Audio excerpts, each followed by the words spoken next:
let's bring in WFAA's Matt Howerton now. Matt, forgive me, I'm not sure what your location is. So tell me where you are and what exactly you've seen.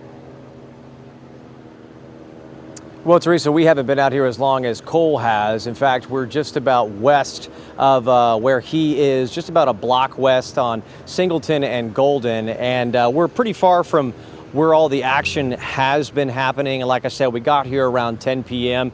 There's some traffic going between Golden, Aminette, and Singleton back and forth, but police do have the eastbound lane on Singleton at this location closed off. You see this car is probably going to attempt to drive through here, and police going to make it turn around. There you go.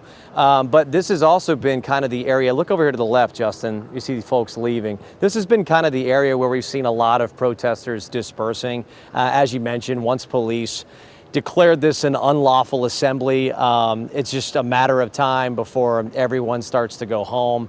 We've heard some bangs. I think Cole has mentioned that they've used some pepper spray up there near the police lines. And the minute that happened, we really saw a lot more people running down this sidewalk over here on the left and just going the other direction, heading back to their cars.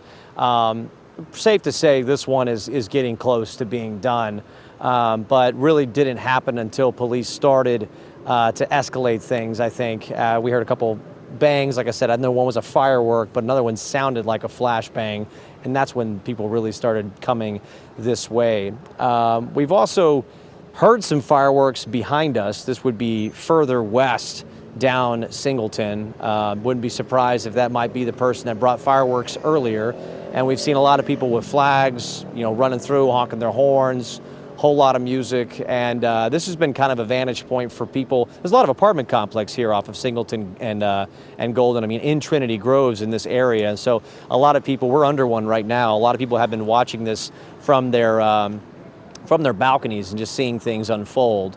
But yeah, just from the air while we were driving over here, it was a pretty crazy scene.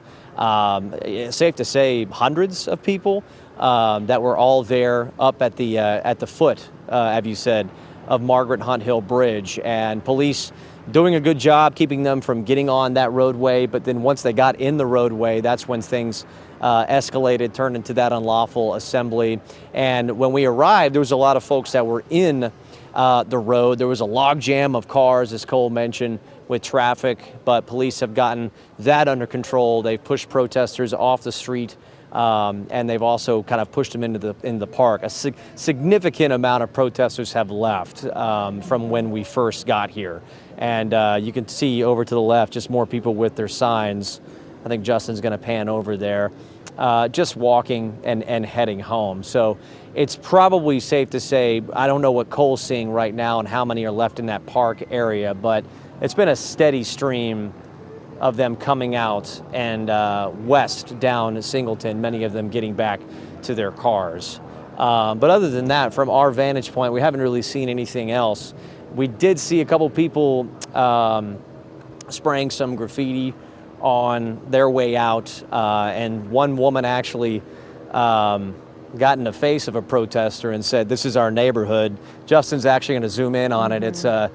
It's just a cat with a frowny face, but either way, there was one neighbor who was pretty upset with that person, and then kind of started a back and forth with some folks back here. But it's been more near where Cole is, up the road, where things have been really kind of where all the action has been. But this is what we're seeing from here, and we'll throw it back to you.